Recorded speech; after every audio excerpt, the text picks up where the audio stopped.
Çavderên siyasî daxwaze ji PKK dikin got êdî bihaneyan ji bo Tirkiye dirûst neke da ku navçeyên Herêma Kurdistanê armanc bike û welatiyên Herêma Kurdistanê nebine qurbanî. Nazim Herkî endamê xola çarê ya Perlemanê Kurdistanê û çavderê siyasî ragihand got PKK ji destpêkê ve karê xwe bi şaşî birêve dibe. Ji ber PKK dizane got cihê çalakiyên çekdarên wê ne Başûrê Kurdistanê ye, belkû Bakurê Kurdistanê ye û ev cûrê siyaseta PKK ziyanê bi Herêma Kurdistanê û PKK digihîne. Her wiha de bax eşkere kir got heta niha 500 gund li Herêma Kurdistanê ji aliyê PKK ve hatine desteserkirin. û got xelkê wan gundan nikarin seredana gundên xwe bikin û têde bijîn lewma jiyan li gundên sînorên Herêma Kurdistanê hatiye rawestandin.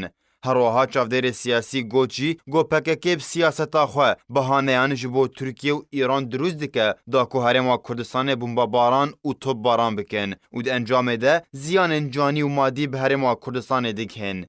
Endamê xolaberê ya Perlemanê Kurdistanê bi pêwîst zanî got PKK bi siyaseta xwe de vegere. Got li ser çi binemayekî hatiye avakirin û pêwîst e PKK li nava xaka Bakurê Kurdistanê çalakiyên xwe encam bide, nek Herêma Kurdistanê. Ji ber bi vê siyasetê Herêma Kurdistanê dibe qurbaniya ecendeyên PKK.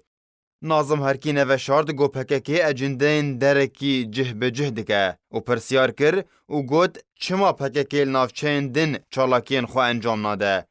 Di dawiyê de çavderê siyasî Nazim Debbax tekez kir got Herêma Kurdistanê xudanserweriye û yasayên taybet bi Herêma Kurdistanê hene. Lewma nabe PKK destîwerdanan li Herêma Kurdistanê bike. Ji ber ev destîwerdan bêrêzî ye li hember xelk û Herêma Kurdistanê.